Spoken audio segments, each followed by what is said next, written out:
जय बद्री केदारनाथ दोस्तों, बहुत बहुत स्वागत है आपका मेरे एक और यूट्यूब वीडियो पे। तो दोस्तों, आज संडे है जैसा कि आप लोग जानते हैं, तो म्यूचुअल फंड पोर्टफोलियो में तो कोई अपडेट हुआ नहीं होगा। आइए बात कर लेते हैं किस तरीके से मार्केट रिएक्ट कर सकता है आने वाले हफ्ते में। अब जैसा कि आप जानते हैं कि कल तो है ईद की छुट्टी, सोमवार। अब अप्रैल का महीना शुरू हो जाएगा परसों से, मंगलवार से। और 1 तारीख को हमारी मार्केट खुलेगी और 2 तारीख को जो ट्रम्प का टैरिफ का इम्पैक्ट है वो पूरी तरीके से ख़त्म हो जाएगा। तो ये मार्केट का गिराना, उतारना, चढ़ाना जो भी होगा उसका इम्पैक्ट आ जाएगा 2 तारीख तक।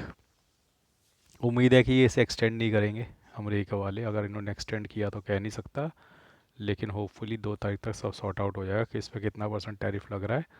बस ये चीज़ ना हो कि टैरिफ वॉर ना शुरू हो जाए, कहीं ये किसी कंट्री पे टैरिफ लगा देते हैं, फिर वो कंट्रियां भी रिएक्शन देती हैं, वो भी अपना टैरिफ बढ़ा देती हैं, तो तब थोड़ा गड़बड़ होगी। अदरवाइज़ अगर चीज़ें सॉर्ट आउट हो जाएं तो होपफुली ये 2 तारीख तक चीज़ें सॉर्ट आउट हो जाएंगी। और हमको तो सिर्फ ये देखना है कि हमारे ऊपर कितना लग रहा है। बाकी हमें ये नहीं देखना है कि किस अमेरिका पे कितना लग गया, कनाडा पे कितना लग गया। उन पे जितना लगना है लगने दो, हमको उससे कोई लेना देना नहीं है।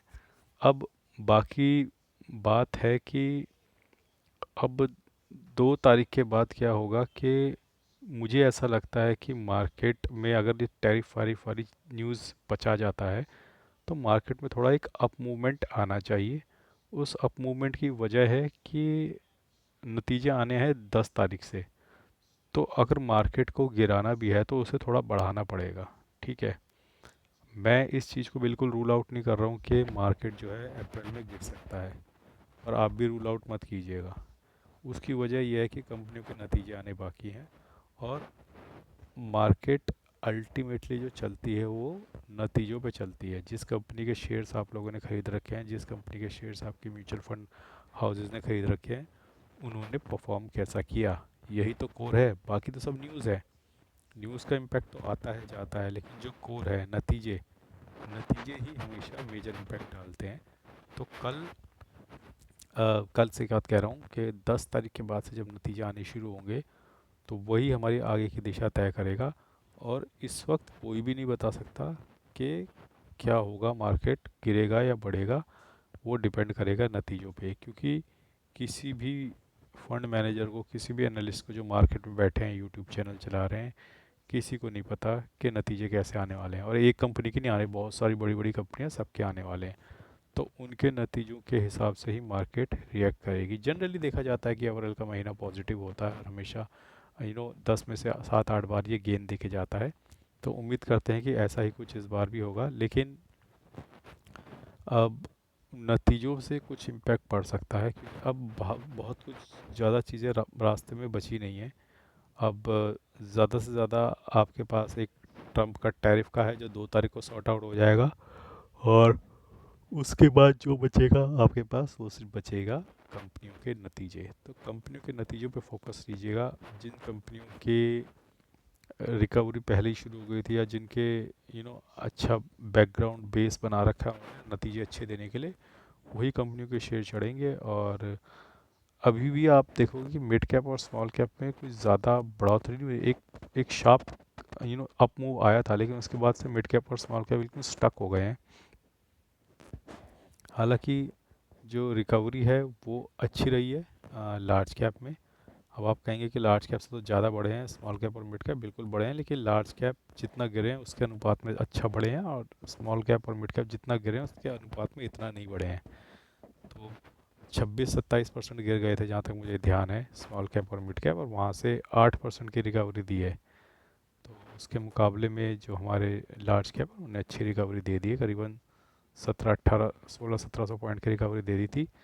अब देखने वाली बात यह है कि अगर मार्केट अगर मार्केट गिरती है अप्रैल में तो आपको क्या करना है। देखिए, मार्केट अगर गिरती है अप्रैल में तो आपको एक चीज़ इंश्योर करनी है कि अ, जैसे मैंने तो अपनी एसआईपी डबल कर रखी है, तो मेरी तो एसआईपी पूरा अप्रैल में डबल रहेंगी। अगर गिर जाती है तो भी, और नहीं गिरती है तो भी।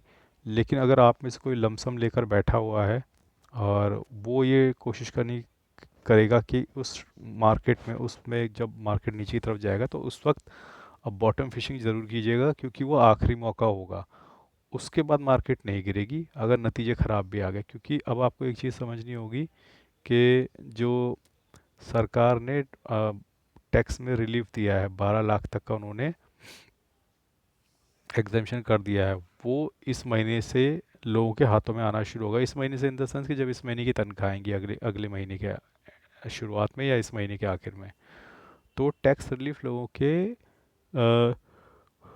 पर्स में, बटुए में आपको देखते हुए मिलेगा। और जब वो टैक्स रिलीफ लोगों को मिलेगा तो वो कहीं ना कहीं उस पैसे को तो लगाएंगे, ठीक है। अब वो 1 करोड़ लोग हैं जिनको लगभग टैक्स रिलीफ मिलेगा, तो वो कहीं ना कहीं किसी को 2 हज़ार का मिलेगा, किसी को 5 हज़ार का मिलेगा, किसी को 8 हज़ार का मिलेगा महीने का। तो वो पैसा शेयर बाज़ार में भी आ सकता है, बैंक्स में भी जा सकता है, एफएमसीजी गुड्स जो हैं कुछ भी खरीद सकते हैं लोग, तो उसका पॉजिटिव इम्पैक्ट आपको आना दिखना शुरू हो जाएगा। तो मेरी मेरी समझ कहती है कि अप्रैल का महीना आखिरी महीना होगा जब गिरावट आएगी, और अगर आए तो इस बार भर भर के खरीदना है, ये ध्यान रखना। अगर तो नतीजे ख़राब आते हैं कंपनियों के और 10 तारीख के बाद मार्केट गिरती है, तो ये आखिरी मौका होगा जब आपको ख़रीदना है, ठीक है। इसके बाद मार्केट नीचे नहीं जाएगी क्योंकि जो पॉलिसी सरकार लाई है, जो टैक्स में छूट दी है, उसका इम्पैक्ट आना नज़र आ जाएगा। प्लस फॉरेन एफपीआई के लिए जो लिमिट है, कुछ मैंने पढ़ा था 5% से बढ़ाकर 10% कर दी गई, तो डबल कर दी गई लिमिट। तो अभी तक वो शायद जितना पैसा इन्वेस्ट कर पाते थे उसका डबल इन्वेस्ट कर सकते हैं। तो ये एक पॉजिटिव इम्पैक्ट रहेगा, मार्केट को बूस्ट करने की कोशिश की जा रही है। मार्केट को सरकार ने ये चीज़ तो क्लियर कर दी है कि वो कैपिटल गेन टैक्सेस में कोई कटौती नहीं करेगी, वो तो सेबी चीफ ने अपने बयान में बता ही दिया। तो लॉन्ग टर्म कैपिटल गेन और शॉर्ट टर्म कैपिटल गेन में अब कोई कटौती नहीं होने वाली है। हाँ, लेकिन जो बाकी मेजर सरकार ने ले रखे हैं उनमें आप देखोगे कि सरकार कोशिश कर रही है कि फॉरेन मनी जो है उसको इंडिया में लाया जाए, और उसके लिए वो अलग अलग मेजर्स और अलग अलग तरीके अपना रहे हैं। उसका इम्पैक्ट देर सवेर मार्केट में आएगा। तो अगर तो अप्रैल में गिरावट आती है तो निराश मत होइएगा, ये मौका होगा और ये जेन्युइनली आखिरी मौका होगा। इसके बाद आपको लमसम करने का कोई मौका मिलेगा नहीं। तो अगर तो मौका आए तो दोनों हाथों से इस मौके को लपक लीजिएगा, और अगर मौका नहीं आता तो आप इन्वेस्टेड तो हैं ही, तो अगले मौके का इंतज़ार कीजिएगा जब भी भविष्य में आएगा। तो दोस्तों, आज वीडियो छोटी रखते हैं क्योंकि कोई पोर्टफोलियो वगैरह तो दिखाना है नहीं, और बस यही मेरी रणनीति है आने वाले महीने के लिए। अब उम्मीद करता हूँ कि मेरी रणनीति ठीक साबित हो, और आप लोगों की अगर कोई राय है और आप लोगों को लगता है कि कोई ऐसा पॉइंट है जो मैं मिस कर गया हूँ, या आप लोग मेरी रणनीति से वाजिब मतलब आप उससे एग्री करते हैं, तो भी कमेंट सेक्शन में बताइएगा ज़रूर, क्योंकि ये टॉपिक ऑफ डिस्कशन वाला है। हमें पूरे मार्च के लिए प्लान करना है, और हम लोग एक फैमिली की तरह हैं। मैं आप लोगों से अपने आइडियाज़ और विचार शेयर करता हूँ, और आप लोग अपने आइडियाज़ और विचार मुझसे शेयर करते हैं कमेंट सेक्शन के थ्रू। तो वो आदान प्रदान विचारों का चलते रहना चाहिए। और चलिए, आज के लिए बस इतना ही। धन्यवाद, गुड बाय, जय बद्री केदार।